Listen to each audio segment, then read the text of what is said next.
Lalisa Manabal, better known as Lisa from K-pop group Blackpink, is incredibly admirable.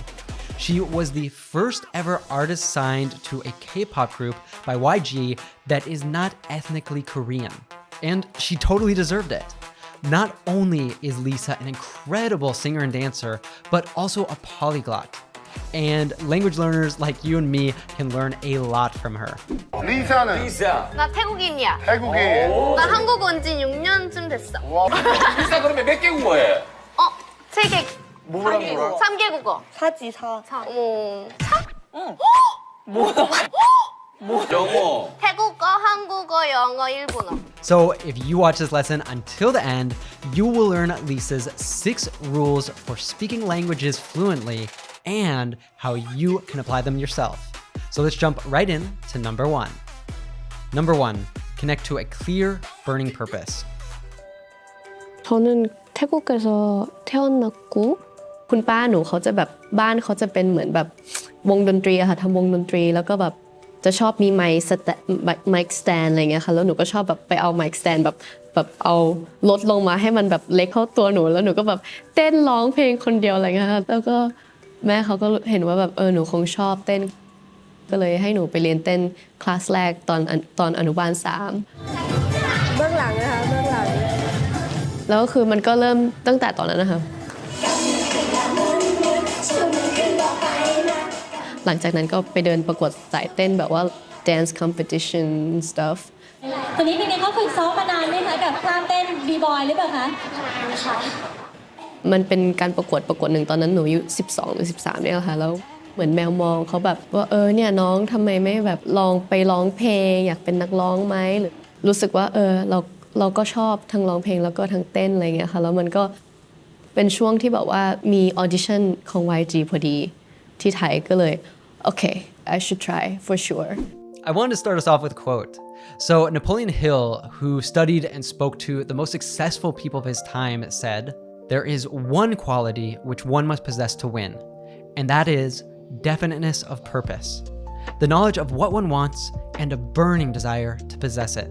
So the first lesson we can take from Lisa is to cultivate a clear, burning purpose that will propel you or push you through the most difficult moments of learning the language. That's why connecting to your purpose is a core part of our Real Life Way methodology, which we recommend to every one of our students. By the way, all the words that you're seeing highlighted in blue are being saved as flashcards on the Real Life app. That way, you can study these words, never forget them, and confidently use them in conversations just like Lisa. You can get free access to the flashcards with the link down in the description. So back to Lisa.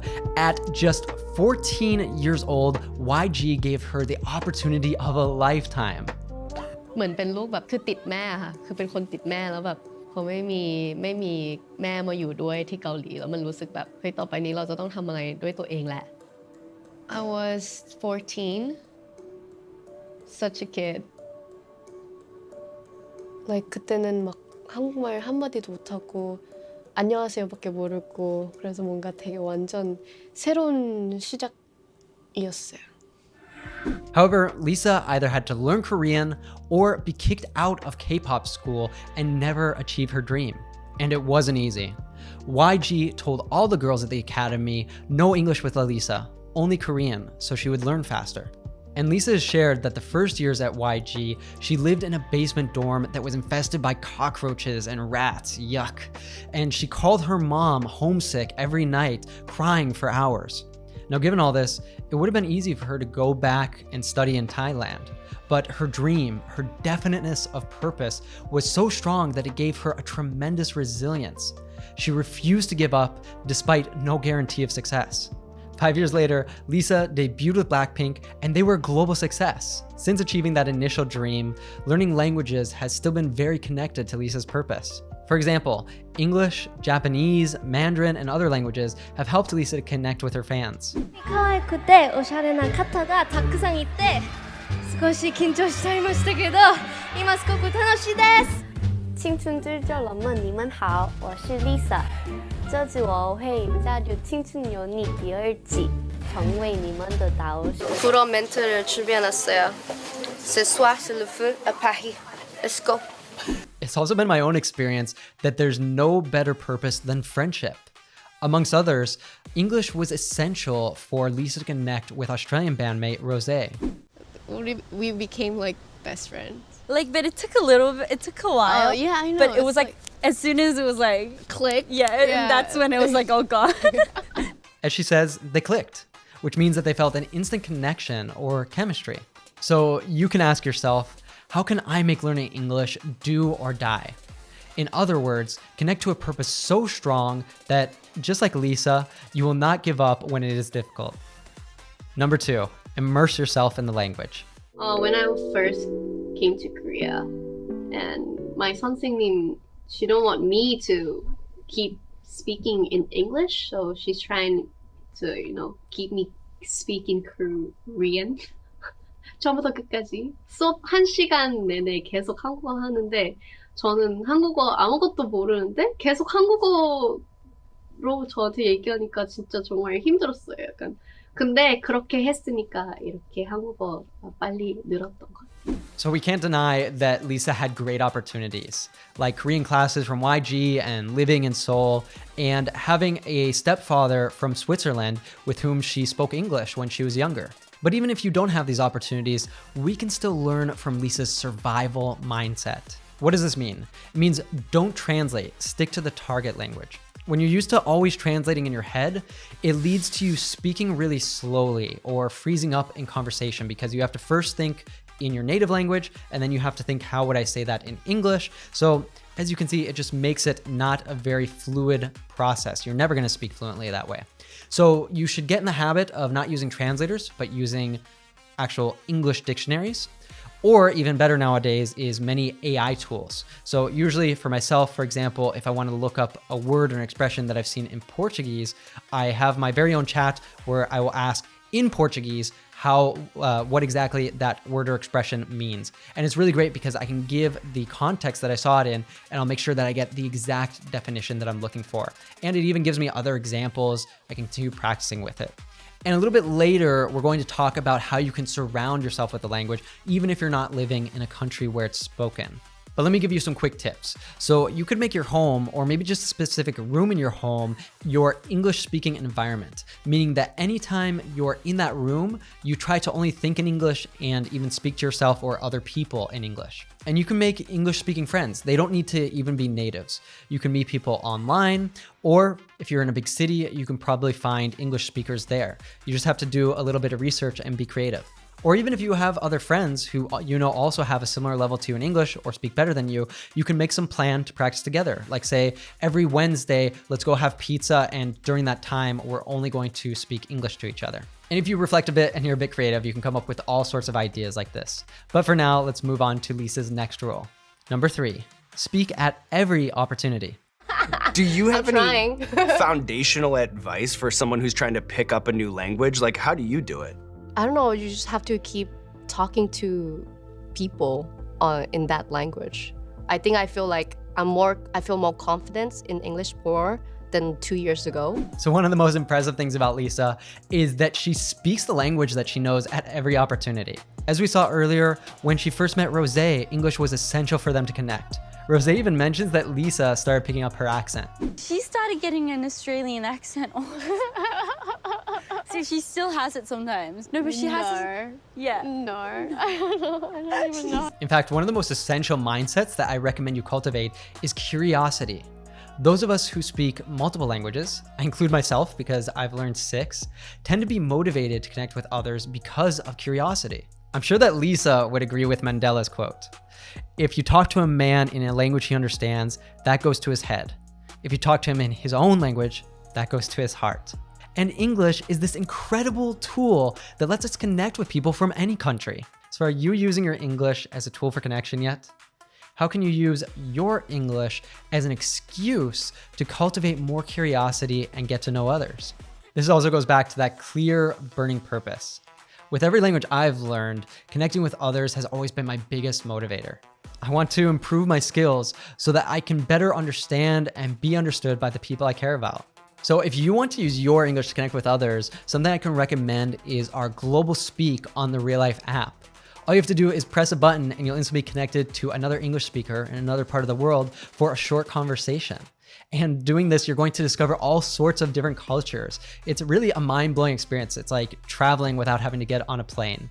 So if you need to get a little bit more motivation, that might be just the ticket for you. In watching dozens of interviews, I noticed that Lisa doesn't panic when she can't think of the right word. She's patient, taking her time to find the word that she's looking for, or she rephrases herself so that she can be understood. Her focus is on connection, not perfection. Pay attention to this with how she finds the right word, timing, and shoot in these two interviews. I know that on The White Lotus, you guys all live at that hotel when you're shooting the show, right? And then you hang out with the other actors? Yes, we all have like a meal together all the time if we have the right timing. If you have good timing, you do something at the right time. We'll often collocate this with perfect timing. For example, if your friend arrives to meet you a few minutes after you have finished work, you might say, perfect timing, I just finished. I think after I debuted with Blackpink, and then we all went to Thailand for like a trip or something for the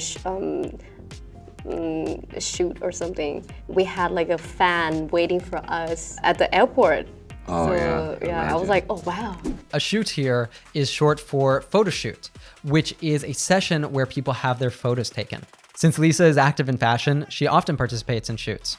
Something else that Lisa does masterfully that helps her to sound more natural when speaking English is using lots of fillers. I think, pay attention to that here.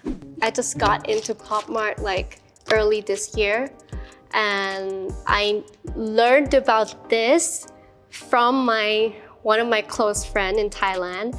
And when I went to Thailand, she was like, oh, let's go to Pop Mart. And I was like, what is Pop Mart? Like, what? And she's like, oh, it's like, it's a sell toys and stuff. Like, we should go and check. And then I went with them. And I was like, to be honest, I was not into it at all. I was like, no, I'm not gonna spend my money on this. And then they came out and they were like, oh my God, like the one that I want, like it's sold out, it's so hard to get. And I was like, is that hard to get? And then they, showed me a bunch of stuff. And as soon as I got them, I go crazy. It's like, I spent all of my money. Notice that we sometimes use be like instead of said. This is really common when natives are telling a story, like Lisa is here. She also used two common related expressions. She says at first she was not into Pop Mart, but then she got into it. This means that you like something. If you're watching this lesson, I imagine you're into K-pop. Or if you're not so into it, maybe by watching this lesson, you'll be so impressed by Lisa that you'll decide to get into her music. And obviously, Lisa has done a great job at mastering native speaking, like how we cut, reduce, and link our words together when speaking fluently. We call this connected speech, like what we saw in the song at the beginning. You want this? I'm a new woman. I'm all about mine. You want this? I'm a new woman. Give me the alpha. Yeah. So when a word ending in T is followed by another word beginning with T, TH, or D, we usually only pronounce the second consonant. Instead of want this, she said, want this, want this. And just like a native, Lisa didn't say, give me, she said, gimme. Why didn't you try? Listen again and sing those lines just like Lisa. You want this? I'm a new woman. Give me the alpha. Yeah. You want this? I'm a new woman. Give me the alpha. Yeah.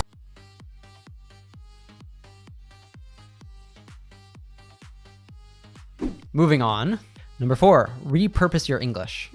저는 만약에 제가 반장이 된다고 하면은 저는 멤버들이 하고 싶은 거, 뭐 멤버들이 먹고 싶은 거 제가 다 제 사비로 사서 뭘 마르면은 제가 물 아, 진짜요? 에어컨이 필요해요. 에어컨이 저 제 사비로. 사비로 에어컨을. 네, 저는 플렉스예요. 네, 저는 플렉스예요. 브리티니 솜니가 반장이 된다면 우리 반을 플렉스 할 것이다. So Korean and English were essential for Lisa's job as a K-pop artist. And you might not have these opportunities given to you like Lisa was, but you can still create them for yourself. So the rule here is to repurpose your English. Don't just have English be something you study. actually use it as a tool. So for example, you could put all of your devices like your computer and your phone in English. When you need to look something up, either for work or for your studies, you can look it up in English. And if you use AI for research like I do, I would recommend you try your best to only speak to it in English. In fact, AI works off of context, so you could give it the context to always correct your English if you make a mistake. And study other things that you're interested in English, like if there's a book that you want to read to learn something, read it in English. Or if you're watching a tutorial on how to fix something in your house, try to see if you can find a tutorial in English. And if you live in a city, find groups that are about your interests that meet in English. For example, here in Barcelona, there are groups that meet to talk about tech in English. And Lisa's next rule is similar, but it's even more fun. Number 5, don't just learn English, live it. Okay, now I need to know what you're watching on Netflix. Oh, it's a Korean drama. Love Next Door.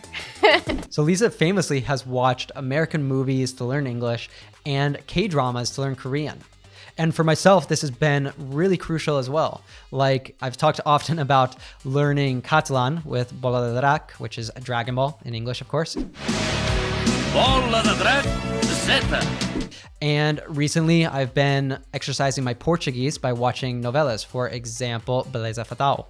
And it's obvious that living languages with media has helped Lisa to learn slang and to use it really naturally. I'm such a nerd. I can see you guys' faces like, what are you talking about? Do you like to drive fast? I used to be a reckless driver, but not anymore. Safety first, guys. But when you're singing karaoke, are there people who are not involved with the production there? Like, do people lose their minds when they see you there singing karaoke? They don't care. They don't care? Yeah. Why? I'm just like sitting in the corner of the room and I'm just being like cheering them, hyping them up. You don't sing? I don't. Oh, never? I'm more like a dance. I love to dance. Next is sunglasses. Oh my God. So dirty. My face is small. It's really hard for me to find the right shape. I'm trying to find something like not too rounded. This is the one that suits me best. And if you want to live your English, there's no better place than here on Learn English with TV series. So be sure to hit that subscribe button and the bell down below to not miss a single new lesson like this one. And Lisa's final rule is a mindset that she expertly embodies. Number 6, play and stay humble. Why is it so important to take vacations? Because if you don't, then you can lose your brain. Lose your brain? Go cuckoo. Yeah. I think I'm going cuckoo right now. Why do you think it's important to take a vacation, Lisa? You know, your body needs a rest sometimes and you need to refresh. Like what you said, otherwise you're going to go cuckoo, right? Take a vacation when you need it, please. Exactly. So one of the things that I admire most about Lisa is her ability to play and have fun and to laugh at herself. In this clip, she just learned this expression to go cuckoo, which means to become crazy, and she started playfully using it right away. And as we see in this next clip, when it comes to language learning, Lisa's always open to experiment. Whenever you're ready. Oh, okay. Interesting.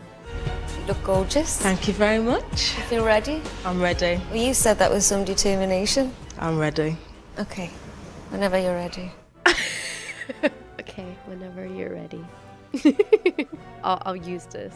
Whenever you're ready. With that smile.